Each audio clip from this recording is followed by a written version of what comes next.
கோவையில் metro rail திட்டம் ரத்து செய்யப்பட்டதை கண்டித்து மதிமுக 24ஆம் தேதி போராட்டம் நடத்தும் என மதிமுக பொதுச் செயலாளர் வைகோ தெரிவித்துள்ளார். கோவையில் செய்தியாளர்களை சந்தித்த அவர், கோவையில் மெட்ரோ ரயில் திட்டம் ரத்து என்ற மத்திய அரசின் முடிவை திரும்பப் பெற வேண்டும் என்றும் அவர் கேட்டுக் கொண்டார். இந்த கோவை மாநகரம் மெட்ரோ திட்டம் முன்பே அறிவிக்கப்பட்டிருந்தது.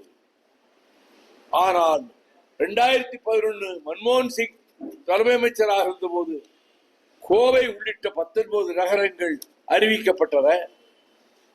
கோவையிலும் மதுரையிலும் மெட்ரோ திட்டம் நடைமுறைப்படுத்தப்படாது, செயல்படுத்தப்படாது, ஆரம்பிக்கப்படாது என்று ஒரு அதிர்ச்சியான தகவலை, கோவை மக்களுக்கு மிகவும் கவலை தரக்கூடிய ஒரு அறிவிப்பை செய்திருக்கிறார்கள்.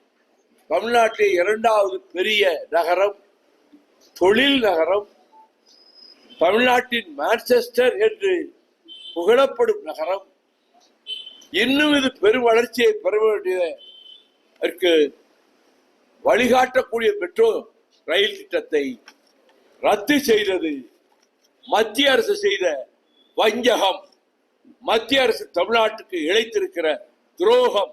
இதை எதிர்த்து மத்திய அரசினுடைய இந்த முடிவுக்கு பலத்த கண்டனத்தை தெரிவிக்கவும், கோவையிலே மெட்ரோ திட்டத்தை உடனடியாக செயல்படுத்துவதற்கான தொடக்கத்தை ஏற்படுத்தவும் வலியுறுத்தி வருகிற 24ஆம் தேதி திங்கட்கிழமை மாலை 4 மணி அளவில் செஞ்சிலுவை சங்கத்துக்கு எதிரே இங்கே மறுமலர்ச்சி திராவிட முன்னேற்ற கழகம் எங்களுடைய கண்டன ஆர்ப்பாட்டத்தை, மத்திய அரசுடைய முடிவை எதிர்த்து அதை திரும்ப பெற வேண்டும் என்று வலியுறுத்தி கண்டன ஆர்ப்பாட்டம் நடைபெற இருக்கிறது.